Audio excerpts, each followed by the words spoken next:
সাতক্ষীরা জেলার সাবেক একমাত্র মন্ত্রী প্রয়াত এম মনসুর আলীর সুযোগ্য উত্তরসূরি, বাংলাদেশ জাতীয়তাবাদী দল বিএনপির বর্তমান সংগ্রামী আহ্বায়ক জননেতা জনাব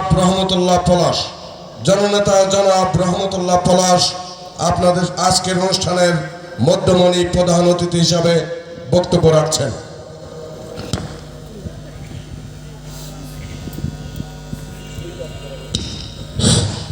বিসমিল্লাহির রহমানির রহিম।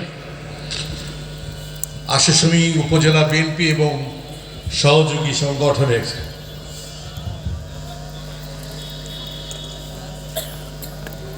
সভাপতি, আমার বড় ভাই, এই উপজেলার সাধারণ সম্পাদকের দায়িত্ব পালন করেছেন, আহ্বায়কের দায়িত্ব পালন করেছেন হেদায়েত ভাই, উপস্থিত আছেন সাবেক সাধারণ সম্পাদক আমাদের চেয়ারম্যান রুহুল কুদ্দুস এবং উপস্থিত নেতৃবৃন্দ, ভাই বোনেরা, আসসালামু আলাইকুম। আজকে অত্যন্ত দুঃখ ভরে আমাদের এই আশুসুমি উপজেলা আসতে হল।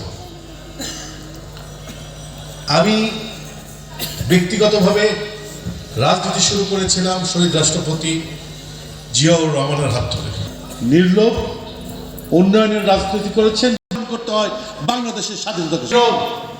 সেনাবাহিনীর কর্মকর্তারা একবার সময় উনি সুযোগ করে দিলেন রাজনীতি করার জন্য। এরপরে ইতিহাস আপনারা জানেন, 1981 সালে উনি মৃত্যুবরণ করেন। সাত্তার সাহেব, উনি বাংলাদেশ জাতীয়তাবাদী দলের সিনিয়র ভাইস প্রেসিডেন্ট হিসেবে, সিনিয়র ভাইস